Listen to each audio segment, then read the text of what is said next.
Welcome everybody to my video slide presentation on the 3 watches of the night.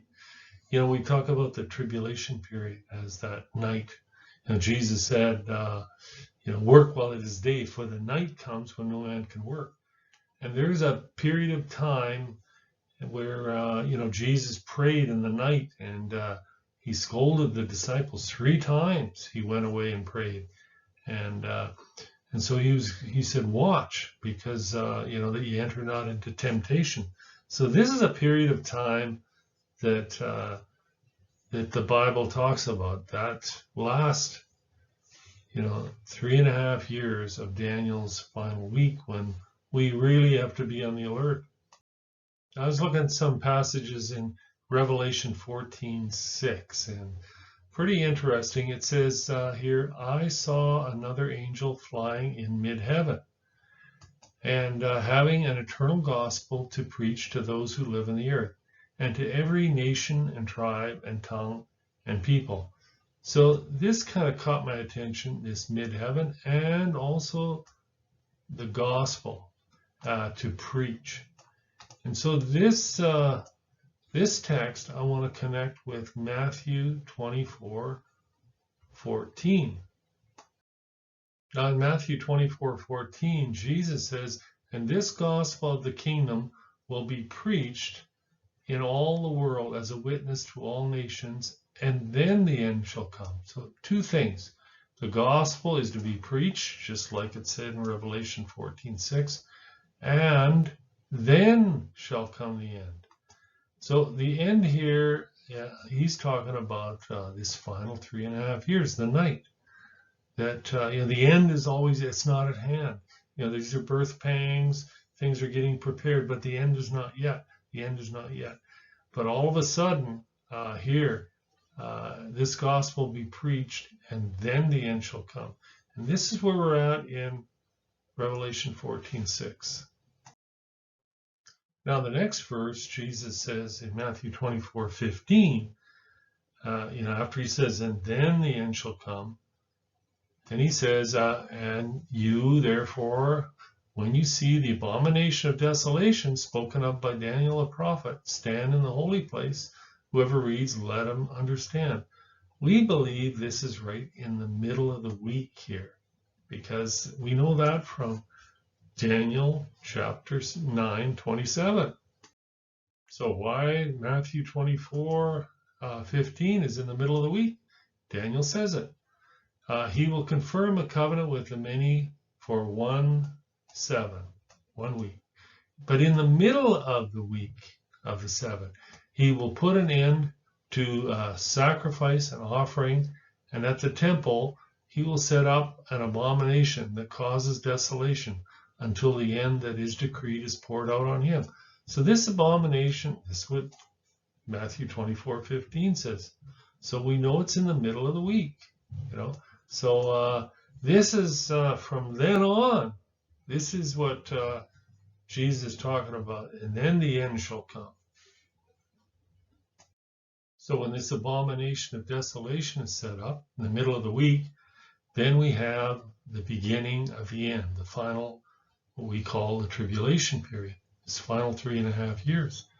And this is what Jesus says in Matthew. He says, then, after the abomination, then let them who are in Judea flee to the mountains. Let him who is on the housetop not come down to take anything out. Neither let him who is in the field, come back and get his clothes. For woe unto those who are with child and who give suck. But pray that your flight be not in the Sabbath or winter. And then in Luke, it's the same kind of thing. And when you see Jerusalem encompassed by armies, here we get, then let, that its desolation is near. Then, let them who are in Judea flee to the mountains. Well, this is the same as Matthew. So one, we see the abomination of desolation in Matthew, but here in Luke, he doesn't mention that. All he mentions is Jerusalem encompassed with armies. So these 2 things are parallel here. So this is the beginning of this is the beginning of the end.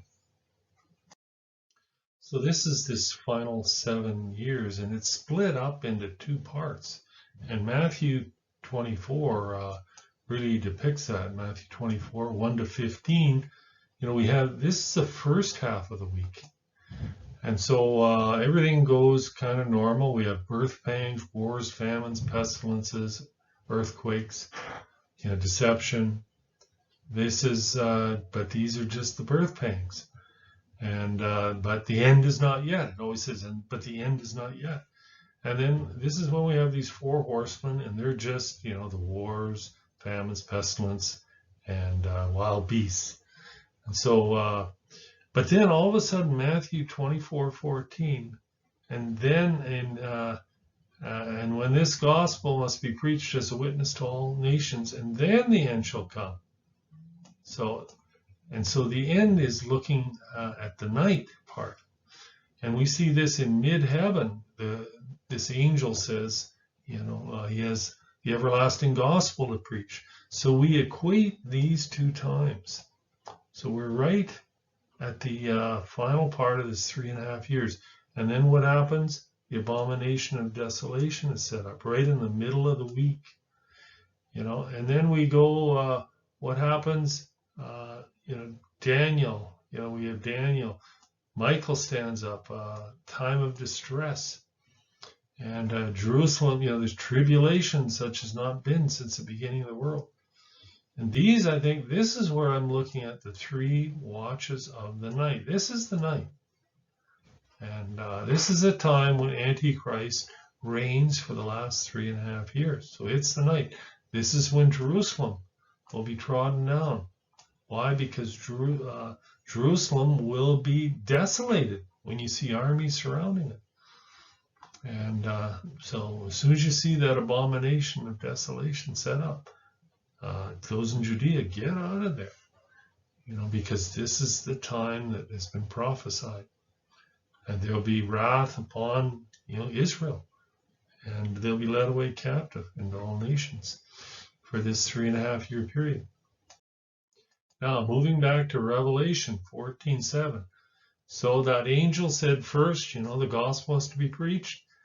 And then he was saying with a loud voice, fear God and give him glory, for the hour of his judgment is come. You see, this is just another way of saying the end has come. The end is beginning. This is the beginning of the end.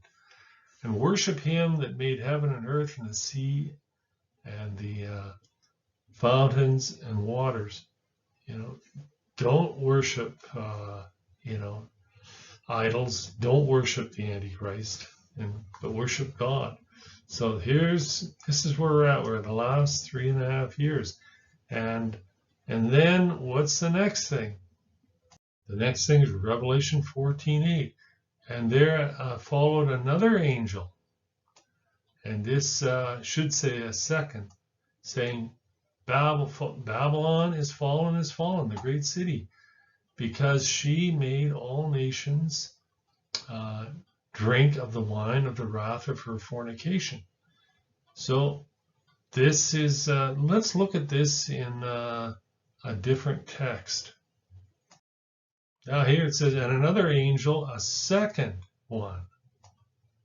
So that first one offered, just proclaimed the gospel, and there was gonna, and then, and said, now is the hour of judgment.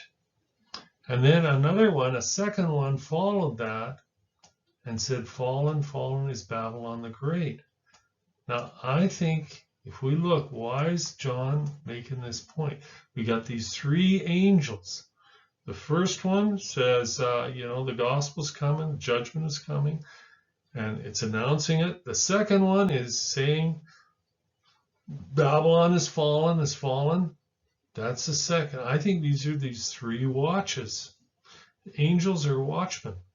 And so the first watchman announces the beginning of the night. The second watchman announces the beginning of the fall of Babylon. That's the second year. And the third one announces, whoever takes anything, whoever worships the beast or takes that number, that's the third watch, you see. And so I connect these 3 angels with these 3 watches in the night. And I'll show you. So here we have the Revelation 14:9, the third angel.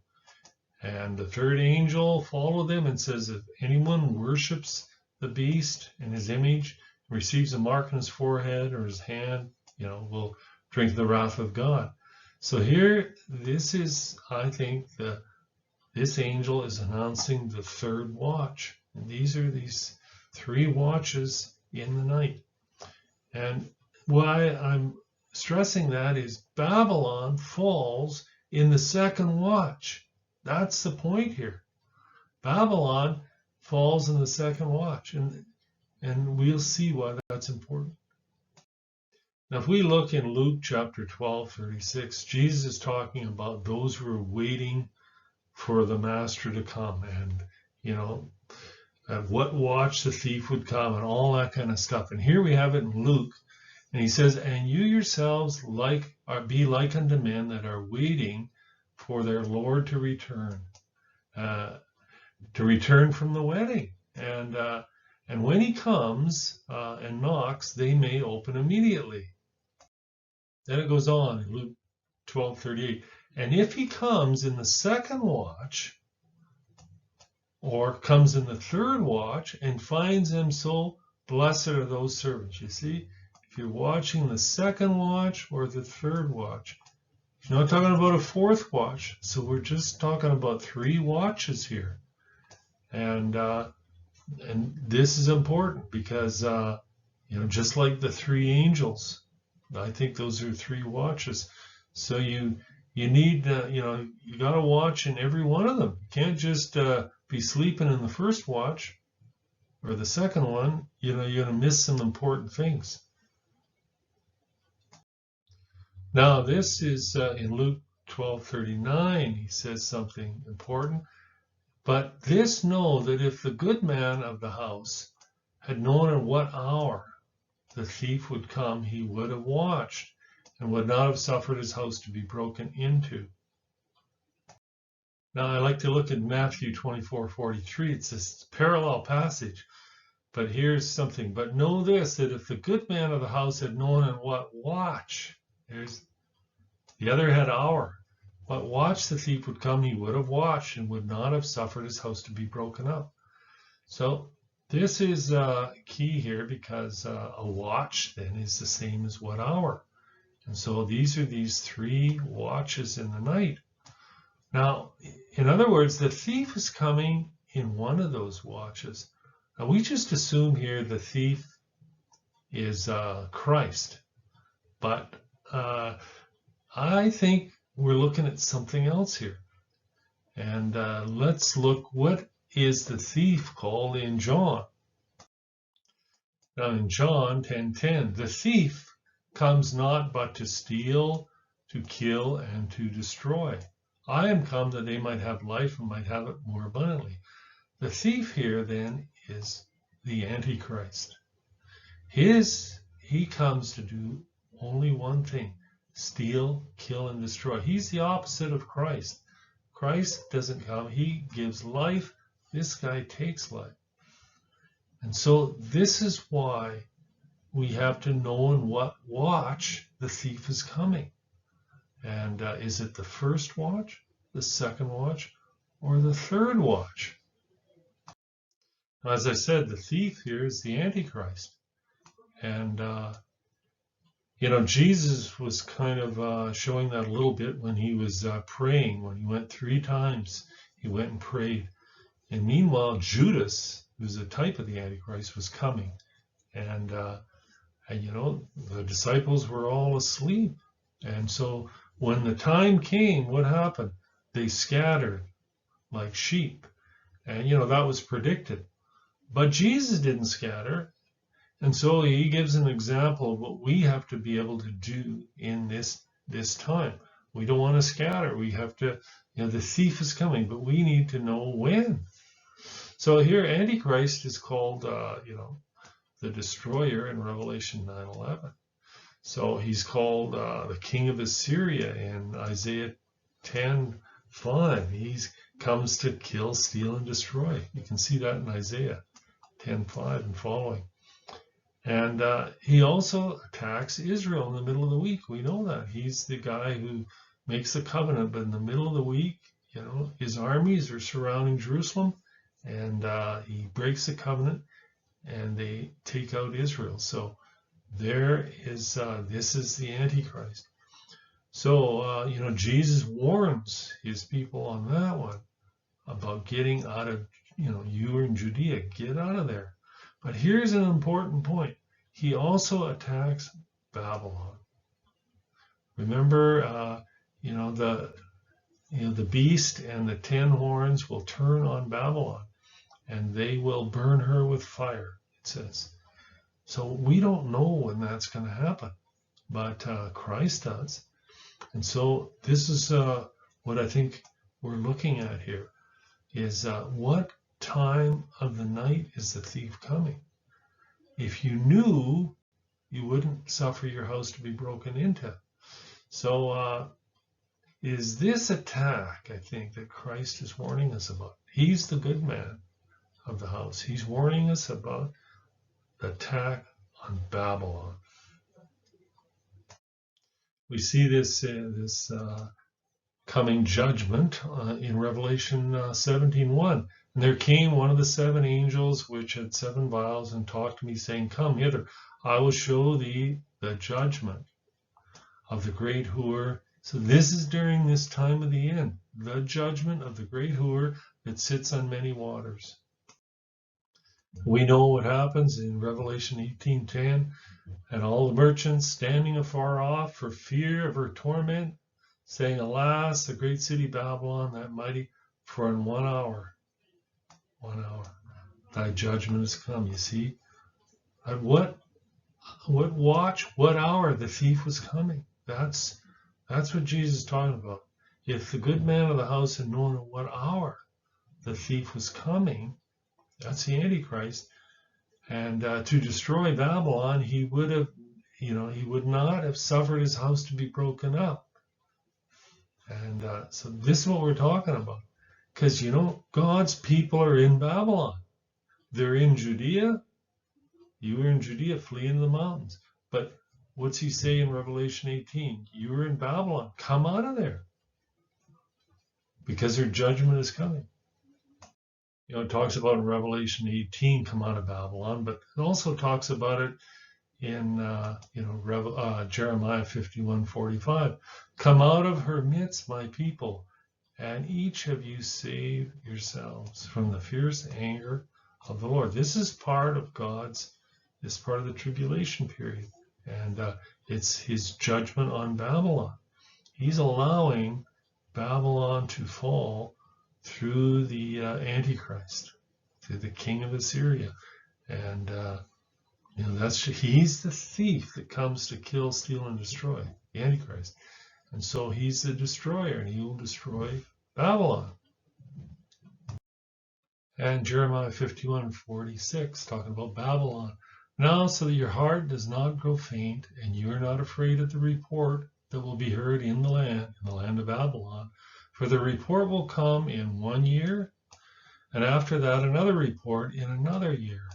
And violence will be in the land with ruler against ruler. So this is just the 1 year. This is the first watch, and this is the second watch. And this is talking about Babylon in the tribulation, in the night, and that so we don't be afraid the first year, but in the report will come, and then it'll come again. But you should be getting out of there if you're in Babylon at that time. We're not there yet, but it's talking about the night after the abomination of desolation is set up, and which hasn't happened yet, and unless we're raptured before. But if not, then here's what we need to do.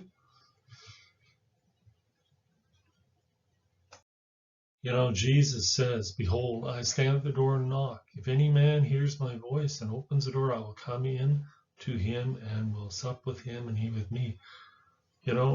Jesus wants to save us. He's our Savior. And he's standing at the door. He wants to come into our lives. But, you know, if we don't open the door, we hear him knocking, then he's not going to come in. He's not going to break the door down. You have to receive Christ. This is what we mean by receiving him. John 1:12, but as many as received him, to them he gave power to become the sons of God, even to those who believe in his name. You know, we trust Christ's death on the cross to pay for our sins. When we receive Christ, we open that door, he comes in and he forgives our sins and gives us his righteousness. So we have a standing, a holy standing with God. So I hope you have done that.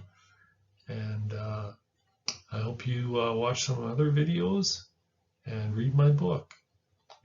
And God bless and keep looking up.